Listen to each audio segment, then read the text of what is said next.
All right, here we're looking at section 3.1, and our big question for today is what does it mean when two lines are parallel, intersecting, coincident, or skew? So our learning targets for today, first we're going to identify lines and planes. And we've looked at lines and planes before, but now we're going to identify different concepts with them. Then we're going to look at parallel and perpendicular lines, and then we're going to identify pairs of angles formed by transversals. This last learning target is going to come into play a lot really soon here, because we will know certain things about one angle, and that can lead us to what all the other angles are as well. So the first thing is, what are we talking about here? So lines are parallel when they do not intersect and are coplanar, right? That means that they're on the same plane. Okay, and we can tell that they're parallel by these little arrows.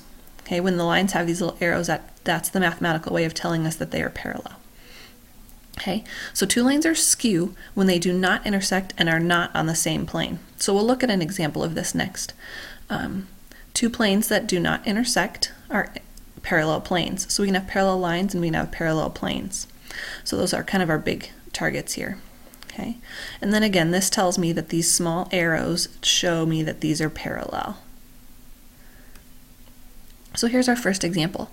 So think of each segment in the figure as a part of a line. So these are all planes that continue on and on forever, and each little segment is a line that goes on and forever and ever. So which lines or planes appear to fit the description? So first we're looking for a line or lines that are parallel to CD and containing point A. So let's see what's parallel to CD. So I know in order for it to be parallel, it has to be in the same plane. So this AB could also is parallel, but also this EF is parallel as well, because if we're looking at this plane going up and down, those are on the same plane. But AB is the only one that contains A, so this is going to be line AB. And don't forget that we have to label and be specific with our labels, that we need to have these dual arrows above it. Otherwise, we're not even talking about lines, we're just talking about points. So let's look at this part B here. So I'm looking for a line skew to CD and containing point A. So I know a skew line has to be in a different plane and it has to not intersect, right? So here, AD is in a different plane than CD, but it will eventually intersect. So I see here that I've got AH is this line that's in a different plane because it's never touching the same plane here, and it will never intersect DC. So here is going to be line AH. There are several skew lines, right? So BG is also a skew line, but it does not contain point A. So that's why we picked that one that we did. Okay, so now let's look at our next one. So line or lines that are perpendicular to CD and also contain point A. So I see that these are perpendicular to CD, but also these are perpendicular to CD. And remember, perpendicular means they make a 90-degree angle. But here I want to contain point A, so I see that it's going to be line AD, because that's the only one that actually contains point A. All right, so our last piece of this example. So a plane that is parallel to EFG, right? So here's EFG, and contains point A. So first I need to find a plane that's parallel, so a plane that does not intersect. So the only one I'm really left with is this top. And I like to think of these as kind of like a box, right? So here's the top of the box, the bottom of the box. So that just kind of helps me keep it organized. So this plane we're going to call ABD. Because remember, you just need 3 points that are not in a line on a plane to label that plane. So try this. See if you can look at the diagram and find these other couple things. So here's some postulates. Okay, we're going to look down at this second sentence on both of them because that's the part that makes sense. So my parallel postulate tells me that there's exactly one line through P that is parallel to line L. And I know that they're parallel because of these arrows. Okay, so I can't have any other line through point P that's also parallel to this line. So similar with our perpendicular postulate, if I have this point P, there's one and only one line that is perpendicular to line L. So here we're looking at a road map. So the given line markings show how the roads in a town are related to one another. So first we have to look at a pair of parallel lines, and then some perpendicular lines, and then determine if these two are parallel. So let's look at part A. So when we're looking at parallel lines, we always want to find the arrows.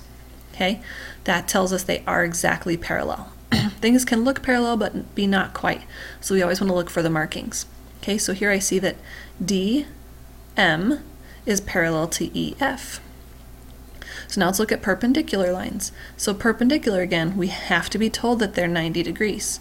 So again, I see that BM is perpendicular to DM, right there. Okay, so now let's look at FE and AC. So here's FE and here is AC.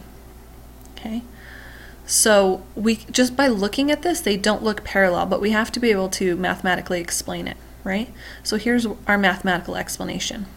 So we know that MD is parallel, right? And I see that CA contains the point M. So using my parallel postulate, there's only one line that goes through M that is parallel to EF, and it is not CA. So can you use your perpendicular postulate now to kind of explain a couple things based on that last diagram? Okay, so here we're looking at these transversals, and this is going to be the part that's really important that we're going to continue to use. So we have two lines here that are cut by one transversal. So the first pair of lines we're talking about are corresponding angles. So how I like to think of corresponding angles is they're on the same side of my transversal, right? And they're both above the line that they're with, or below the line that they're with. That's fine too, but they both have to be in the same place. Okay, so that's our corresponding angles. We also have alternate interior angles. So interior meaning they are between the two lines that we're talking about, and alternate, they are on opposite sides of my transversal. So just like the alternate interior, I have alternate exterior. And again, you see exterior because they are outside the two lines that we're talking about, and alternate because they are on opposite sides of the transversal. So then we have consecutive interior angles. And this is interior, right, because they're in between my lines, but then consecutive, they're right next to each other. They're on the same side of my transversal. So now let's look at all of these different angle types. Okay, so first we're looking at corresponding angles. So I see here, right, I want to be on the same side of the transversal and then either to the left or to the right. So I see that angle 1 and angle 5 are corresponding, 2 and 6 are corresponding, 4 and 8 are corresponding, and then 3 and 7 are corresponding. Those are all of my pairs of corresponding angles. Okay, so now let's look at some alternate interior angles. So alternate meaning on the interior, meaning in between the two, alternate meaning on the other side. So this angle 2 and angle 7 are alternate interior, and angle 4 and angle 5 are alternate interior angles. So what about alternate exterior angles? So alternate exterior, so exterior on the outside of my two lines, alternate on the opposite sides of my transversal. So I see that 1 would be an alternate exterior to 8, and then 3 is an alternate exterior to 6. So now consecutive interior. And these I'm going to do with one kind of big circle. We'll do it in this color. Okay, so these two would be consecutive interior because they're inside in between the lines, but then these two would also be consecutive interior angles. These are going to come into play a lot. Don't forget also we can use our vertical angles, right? And remember, vertical angles are angles that are across from each other. So these two would be vertical angles, and they measure the same thing. Don't forget that piece too. So here I want you to actually kind of classify these different angles based on what we just looked at. This part's really important to make sure you have the wording correct. So now back to our learning targets. First we looked at lines and planes and how they either intersect or don't intersect. Then we looked at some parallel and perpendicular lines and how we can tell they're each of those.